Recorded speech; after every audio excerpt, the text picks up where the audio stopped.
They called it quartering. For horses, for ropes, one human body, strapped, stretched, and then, without mercy, torn apart.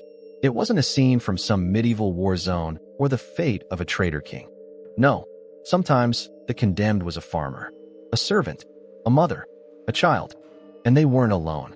Thousands gathered to watch, cheering, laughing, jeering, as flesh ripped from bone and screams echoed through cobblestone streets. Entire towns turned these executions into festivals. Vendors sold food.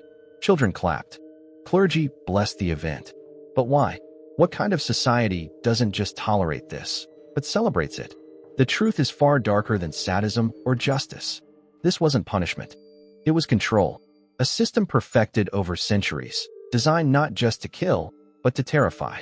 And at the heart of it all was a web of paranoia, power, and mass hysteria that turned innocent peasants into human warnings. This is the forbidden story of how public torture became social theater, and how one of the most horrifying punishments in history was used to silence entire generations. It was more than a punishment. It was a performance. In 16th century France, a boy no older than 12 clutched his father's hand as he pushed through a crowd. The smell of roasted meat mixed with the metallic sting of fresh blood. Vendors shouted over one another, selling candied fruit, roasted chestnuts, and spiced wine. The town square was packed, every window overlooking it rented out for the highest bid. Women wore their finest dresses. Children sat on shoulders, faces painted with delight and anticipation. At the center stood a wooden scaffold soaked in blackened stains. Ropes dangled like vipers, and 4 powerful horses stood, snorting, stomping, as if they knew what was coming. They were here for a quartering, an execution by dismemberment, and they couldn't wait. In an era where literacy was rare and law was whispered in fear, executions were more than justice. They were messages, etched not into stone or scrolls, but into the minds of the living. Graphic, unforgettable. The condemned man was brought forth. His crime? Allegedly stealing grain during a famine. Witnesses would later say he had given bread to a starving widow. No trial. No defense. No delay. His arms and legs were each tied to a horse. A signal was given. The crowd leaned forward in electric anticipation. The executioner snapped a whip, and the horses pulled. At first, nothing. Then, a sickening pop. The right arm snapped free, flung into the air like meat tossed to wolves. The boy watching would vomit. His father slapped him. "Watch," he growled. "This is what happens when you steal." This wasn't an anomaly. In medieval and early modern Europe, from France to England, from Spain to the German states, this ritualized form of torture was used not for justice, but for control, especially against peasants. Why? Because peasants outnumbered the elite 100 to 1, and fear was more effective than any army. Public quarterings weren't just allowed. They were encouraged. Kings and queens signed off on them. Priests attended them. Town officials arranged them like theater shows. Flyers were posted. Merchants flourished. Children mimicked them in games. Executions became national events. And the people, most of them poor, uneducated, and hungry, showed up not just to watch, but to feel safe, reassured. Because as long as someone else was being ripped apart, they weren't. It's easy to judge now. But imagine being told your soul would burn forever if you disobeyed the king. That God himself had chosen your ruler. That a minor theft could damn not only you, but your entire bloodline. Terror wasn't just a consequence. It was policy. And the more graphic the punishment, the deeper the fear it carved. But the public didn't see it as cruelty. They saw it as order. Like a plague being purged from the town. One less thief. One less heretic. One less problem. But how did the authorities justify such horror? What legal tricks and theological lies allowed them to pull innocent people apart limb by limb, with cheers echoing through the air? To answer that, we must look deeper. Into the courtrooms. Into the parchment. Into the system itself. Because the rope wasn't the first weapon used. The first was the lie. Before the horses galloped, before the ropes tightened, before the screams, there was ink. And silence. The machinery of horror never began with violence. It began with a trial. Or, more accurately, the grotesque illusion of one. In many medieval and early modern courts, especially across Europe's feudal territories, trials involving peasants were not about finding truth. They were about maintaining order. Judges were often nobles or clerics, men whose wealth and power depended on the obedience of the lower class. To them, justice wasn't blind. It wore a crown. And peasants? They were tools. Replaceable. Disposable. Take, for example, the case of Margareta Heisler, a German peasant woman accused of consorting with the devil in 1624. She was illiterate, impoverished, and alone, her husband lost to plague, her children to hunger. A neighbor accused her of cursing a cow. That was all it took. She was dragged to a tribunal run by local clergy. There was no defense attorney, no jury, no opportunity to question witnesses. But there was torture. They tied her to a rack, stretched her joints until she screamed in agony. When that didn't work, they applied thumbscrews, metal devices that crushed bone with each turn. Finally, they whispered, "Confess, and you may be spared." So she did. She confessed to things she didn't understand. To meeting Satan in the forest. To flying. To murder. She signed a confession she couldn't read. Days later, her limbs were tied to horses. A child, her surviving daughter, was made to watch. The rope did the killing, but the lie did the damage. This was systemic and widespread. Confessions were coerced not because they were believed, but because they were necessary. They gave legal cover to the spectacle. The crown needed a reason to make an example, and the people needed a villain to fear. To question the system was to question God, and that was its own crime. Peasants were taught from birth that kings ruled by divine right, that suffering on earth meant reward in heaven, that disobedience, no matter how minor, was an affront not just to the monarch, but to the Almighty. So when a man stole bread, it wasn't seen as hunger. It was sin. It was rebellion. It was heresy. And the sentence had to match the offense, not in logic, but in symbolism. Quartering was reserved for traitors and demons. So why were peasants treated the same? Because the true crime wasn't theft. It was stepping out of line. Power was fragile. Monarchs feared rebellion. Landowners feared resistance. The church feared doubt. And so, every quartering sent a message. This is your place. And this is what happens when you forget it. The lie wasn't just in the courts. It lived in sermons, in songs, in legends. Children were told of the devil's thieves, poor souls who stole from their Lord's land and were ripped apart as a whole. They began to believe in it.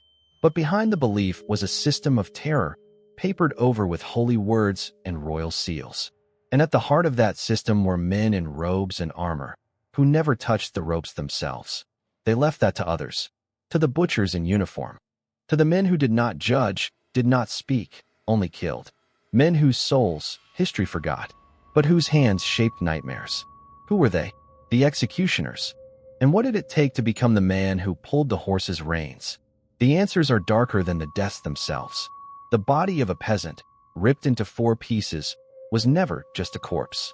It was a symbol, and every limb pointed in a different direction, one toward fear, one toward obedience, one toward silence, and one toward the throne. To understand why monarchs, nobles, and clergy resorted to public quartering, especially of innocents, we must understand what they feared more than sin or crime: revolt. Peasants were the backbone of medieval and early modern Europe. They farmed the land, paid the taxes, built the roads, and bled in wars. And they were poor, desperately, dangerously poor. If they ever united, the ruling class would be outnumbered and overthrown within weeks. And they knew it. Quartering, then, wasn't simply punishment. It was propaganda. Weaponized suffering meant to crush the idea of resistance before it was born. It was political theater, orchestrated with precision. When a man was sentenced to be quartered, the event was publicized. Church bells rang. Town criers shouted the sentence. Pamphlets were distributed with woodcut illustrations of what was to come. On the day of execution, public squares were deliberately overcrowded. Authorities made sure children and elders were front and center. Sometimes, even distant villages were required by law to send representatives. This wasn't justice. It was indoctrination. Once the quartering was over, the body parts were not buried. They were displayed, nailed to city gates, hung on bridges, or impaled outside the very farms the accused once worked. The message was clear. You are ruled by something stronger than mercy, and it does not forget. Churches sanctified the act. Priests gave last rites, prayed aloud as the body tore, and reminded the crowd that justice was divine. They quoted scripture, comparing the victim to Judas or Cain. This gave quartering a moral shield, as if God himself had endorsed the carnage. The monarchy took it further. Kings and queens framed each public torture as an act of benevolence, necessary to protect their people from chaos. Better one man suffer than the whole kingdom fall, one 17th century edict read. And so, even as the horses ripped and the crowd wept or cheered, a greater violence was being done. The moral compass of an entire nation was being shattered and rearranged. Many of those sentenced weren't even guilty of crimes. Some had refused to pay impossible taxes. Others had spoken out against landowners. A few were in the wrong place, at the wrong time, trapped by hearsay or envy. But none of that mattered, because every quartering had one true purpose: to divide the people like it divided the body.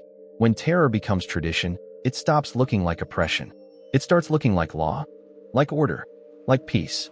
But the truth always lingered, whispered in alleys, behind church walls, under blankets at night, that maybe the dead weren't criminals. Maybe they were sacrifices. And those who performed the killing, who held the ropes and ordered the pull, what happened to them?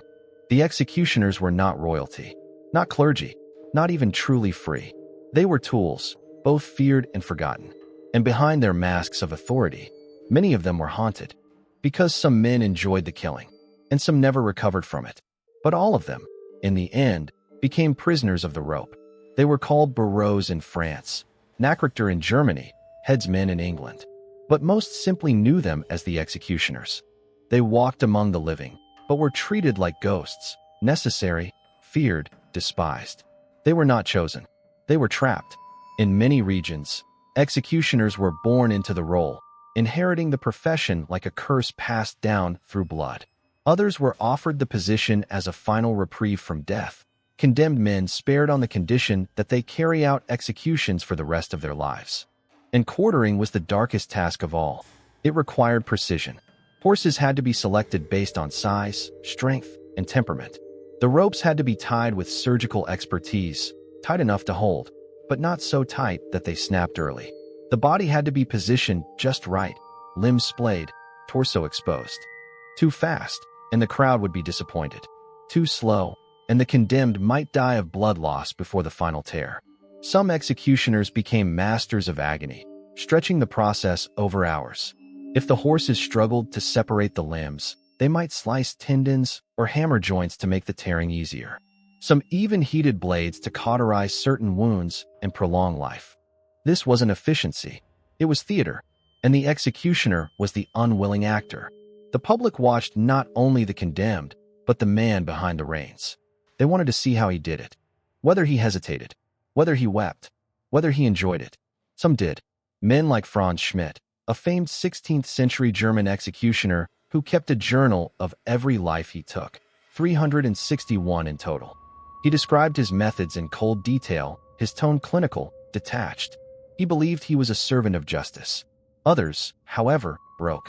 One unnamed English executioner, recorded in a 1705 court document, reportedly vomited during a particularly drawn-out quartering. He was later found drunk and sobbing outside a tavern, muttering, "I saw his eyes look at me even after his head was gone." He took his own life a year later. Executioners were paid, but not much.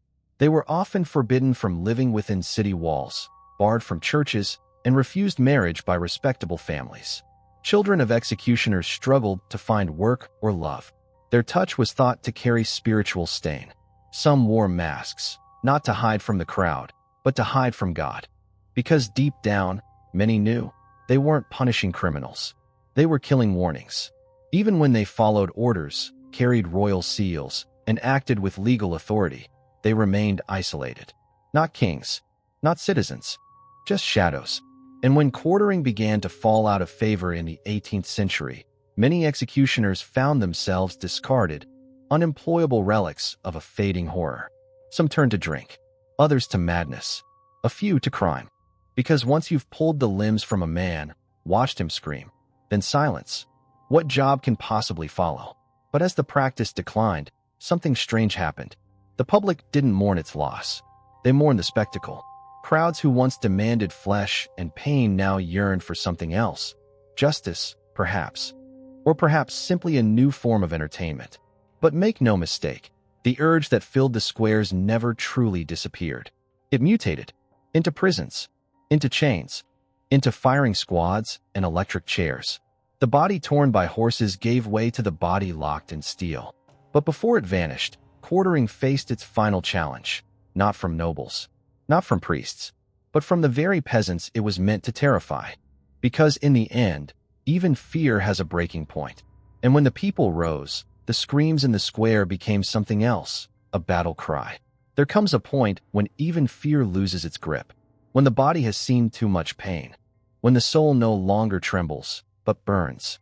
For centuries, the public quartering of peasants was an unbreakable ritual, a performance of power meant to keep the masses compliant.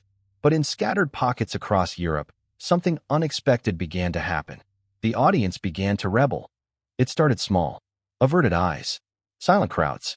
Then came the whispers. He didn't deserve it. Then the murmurs. We are next. Then, one day, someone threw a stone.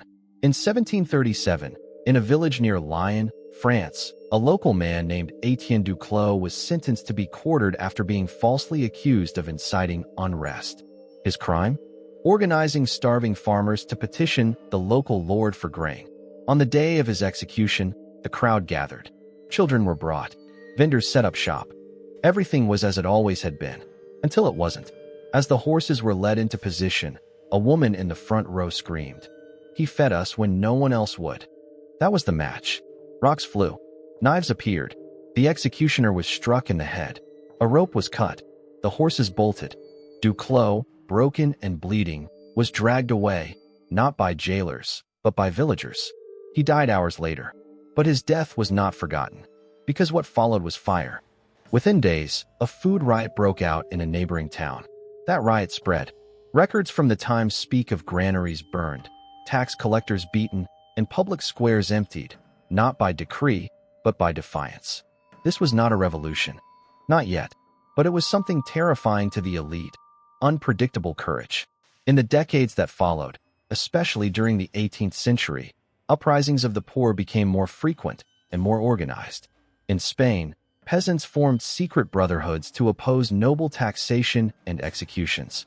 In the German states, revolts erupted against landlords who sentenced laborers to death for stealing food. In Russia, the Pugachev rebellion briefly united tens of thousands of serfs and Cossacks against the iron grip of the empire. Each time, the spark was the same: too much pain, too many dead, too many lies. And each time, the response was brutal. Entire villages were burned. Suspected rebels were flayed, hanged, or deported. Some were quartered in secret, without crowds, without theater. Because now, public quartering had become dangerous. It no longer inspired submission. It inspired rage. So the authorities shifted tactics. They stopped staging grand executions. They leaned into prisons, dungeons, exile. Terror remained, but it grew quieter, more bureaucratic. The square was emptied. The scaffold dismantled. The ropes stored away. And a strange, heavy silence followed. What had once been a spectacle seen by thousands was now barely spoken of. No monuments were built to the torn bodies. No churches held mass for the wrongly accused. No rulers apologized. Instead, the entire era was buried. Quartering was quietly outlawed in most of Europe by the 19th century. France officially banned it in 1870. England had done so decades earlier. But even as the practice died, the logic behind it lived on. Use fear. Show strength. Silence dissent. It just changed forms. From horses and ropes, to chains and cells, to electric chairs and solitary confinement, to drones, to cameras, to mass surveillance. Because when power tastes the fear of the people, it never forgets. It just finds a quieter way to make them bleed. But the true legacy of quartering isn't written in law books or etched into monuments. It's written in generational memory, in the inherited silence of families who once watched their fathers, mothers, sisters, pulled limb from limb. And in the modern world, even as we call ourselves free, those memories remain. The square is empty, but the fear lingers. So what happened when quartering finally ended? Did justice return? Or did cruelty simply change its name? To answer that, we must look to the modern age and see what replaced the rope. The scaffold was gone, the ropes discarded, the horses sent back to the stables. But the idea that pain in public makes the people obedient never died. By the 19th century, the winds had changed. Enlightenment thinkers across Europe called for civilized justice. The same empires that once paraded peasants through city squares now whispered of dignity, reform, and order. In 1870, France officially abolished execution by quartering, its final act performed on a failed regicide decades earlier. England had outlawed it earlier still, phasing it out in favor of hanging, a cleaner, quieter end. No more torn bodies. No more blood in the street. No more cheering crowds. But don't mistake evolution for mercy. The violence didn't stop. It rebranded. Executions moved behind walls. No longer festivals, they became procedures. The public, once complicit, became spectators from a distance, reading about death in newspapers instead of witnessing it firsthand. But for the condemned, little changed. In the United States, public hangings turned into electrocutions, then lethal injections, each marketed as humane. In the Soviet Union, dissenters were executed in basements with a bullet to the back of the head. No audience, no warning, just silence. In modern authoritarian regimes, entire families disappear into secret prisons, never to be seen again. No horses, no ropes, but the fear remains. And so does the message. Obey or vanish. Quartering was loud, grotesque, impossible to ignore. Modern state violence is often the opposite, clinical, hidden, papered over with law and language. But in many ways, that makes it worse. Because when brutality is open, it can be resisted. When it's silent, it becomes normal. Consider how society now responds to injustice. Outrage for a moment, then a scroll, a click, then forgetting. No one forgets a man being ripped apart by 4 horses. But we forget the broken body found in a cell. We forget the protester beaten into a coma. We forget the child deported at midnight. Quartering is dead. But the psychology of quartering, the spectacle of power, the fear of rebellion, the control of the body, still thrives. It lives in police violence turned viral video show trials broadcast like entertainment prison systems that profit off poverty and silence cultures that praise law and order. While crushing the powerless, the limbs are not pulled now. They are slowly removed, through poverty, through surveillance, through isolation. The executioner no longer wears a hood. He wears a badge, a robe, a suit. And yet, for all the cruelty hidden in modern shadows, one thing has changed. The people are no longer silent. History remembers the screams, but it also remembers the stones. The woman who cried out, the boy who turned away, the villagers who stormed the scaffold. In that, there is hope. Because the most terrifying weapon of all isn't the horse, the rope, or the whip. It's the truth. And once seen, it can never be unseen. What began as the story of a forgotten punishment is, in truth, a mirror. One held up to our own time. Quartering may be gone, but the instinct to control through pain and fear is still very much alive. From the medieval town square to today's courtrooms and cages, the question remains the same. How far will power go to protect itself? And how far will we go to stop it? If this story moved you, if you felt the weight of history in your chest, then don't let it fade. Like, comment, and subscribe to join us for more tales that unearth the dark corners of our past. Share your thoughts below. What shocked you most? What parallels do you see today? What forgotten horror should we uncover next? And remember, the line between justice and cruelty is thinner than we like to believe. And sometimes, the only difference is whether there's an audience.